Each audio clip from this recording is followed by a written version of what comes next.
मैं जादू मंतर मार दे हूँ रानी तोला रे, दिल के दरवाजा खुल जाए।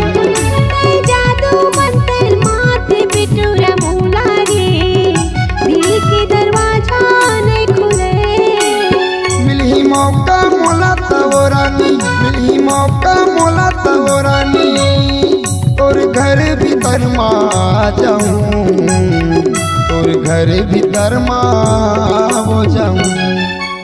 जादू मंतर मार दे बिटूरा मोला रे, दिल के दरवाजा नहीं खुले। मैं जादू मंतर मार दे हूँ रानी तोला रे, दिल के दरवाजा खुल जाए।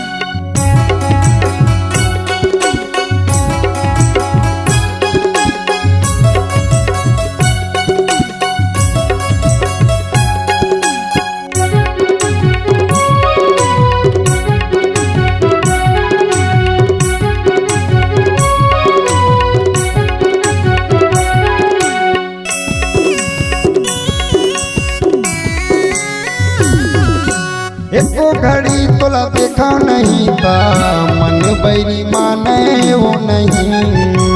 कैसे बताओ तोला का राजा, दाई दयावन दे रे।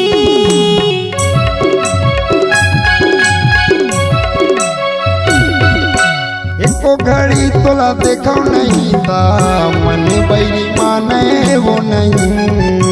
कैसे बताओ तोला का राजा, दाई दयावन दे रे। कभी आई बहुत दिन दूरी, कभी आई बहुत दिन दूरी, तोर दिल के बात ला जान जाते, तोर दिल के बात ला जान हो जाते। जादू मंतर मार दे हिटूरा मोला रे, दिल के दरवाजा नहीं खुले। मैं जादू मंतर मार दे हूँ रानी तोला रे, दिल के दरवाजा खुल जाए।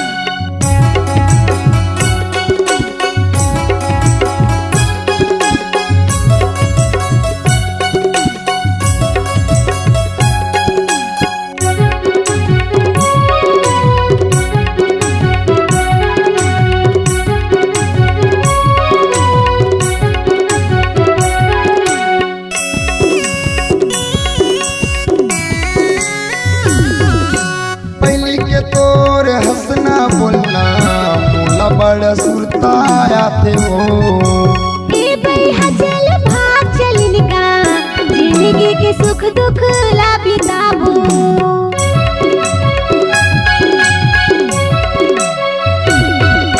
पहली के तोर हंसना बोलना मोला बड़ा सुरताया थे वो। ए भैया चल भाग चल निका, जिंदगी के सुख दुख ला बिताबो। आना मोर संग रे पुटे सनमा, आना मोर संग रे पुटे सनमा, हम मिल के दोनों भाग जबो, हम मिल के दोनों भाग हो जबो। जादू मंतर मार दे हिटूरा मोला रे, दिल के दरवाजा नहीं खुले।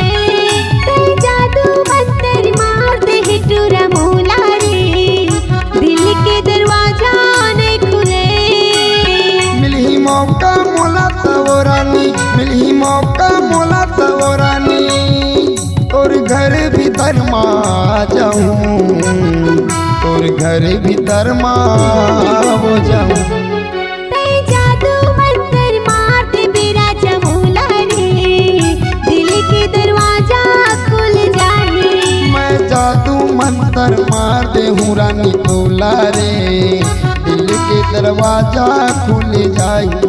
हाँ, दिल के दरवाजा खुल जाए, दिल के दरवाजा खुल जाए, दिल के दरवाजा खुल जाए, दिल के दरवाजा खुल जाए।